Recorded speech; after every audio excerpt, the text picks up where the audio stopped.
እኔ በጣም ትልቅ ጥያቄ የሆነብኝ ነገር ሩታ ምን እንድታደርጋቸው ነው የፈለጉት? ጭራሽ በጎረምሳ ሊያስደበድባት፣ በጓደኞቹ ሊያስደበድባት ይፈልጋል። እርግጠኛ ነኝ ይሄ ከዚህ ነገር ውስጥ አብርሃም አለበት። እኔ በጣም ትልቅ ጥያቄ ሆኖብኛል ጋይሶችዬ ማለት ነው። ከሩታ ምንድን ነው የሚፈልጉት? ጭራሽ ደግሞ ዛሬ በሯን ሁሉ ቆርቆረው አብርሃም የሚያደርገውን ነገር የገዛ ጓደኞቹም ይህን ነገር እያደረጉት ነው ማለት ነው። ጋይቶችዬ እየተፈጠረ ያለው ነገር ምን እንደሆነ ለምን ይሄ ነገር እየተፈጠረ እንደሆነ በጭራሽ ሊገባኝ አልቻለም። ይቺ ልጅ በሰላም ልጇን እንዳታሳድግ ሰላሟን ለመንሳት ነው የሚፈልጉት። አብርሃም ትንሽ አረፈ ስንል ደግሞ እነዚህ ይጀመራሉ።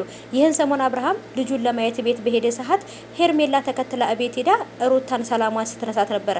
ጎረቤት ሁሉ ሰላም ሲነሱ ነበር ማለት ነው። አሁንም ደግሞ ጭራሽ ጎረምሶች በር ቆርቁረው ምን ሊያደርጉ ነው ሩታ ቤት የመጡት? ከውጭ የሚያስፈራሯት ከውጭ ሰላሟን የሚነሷት ነገር አንሷቸው ጭራሽ ቤት ውስጥ ተከትለዋት ይገባሉ።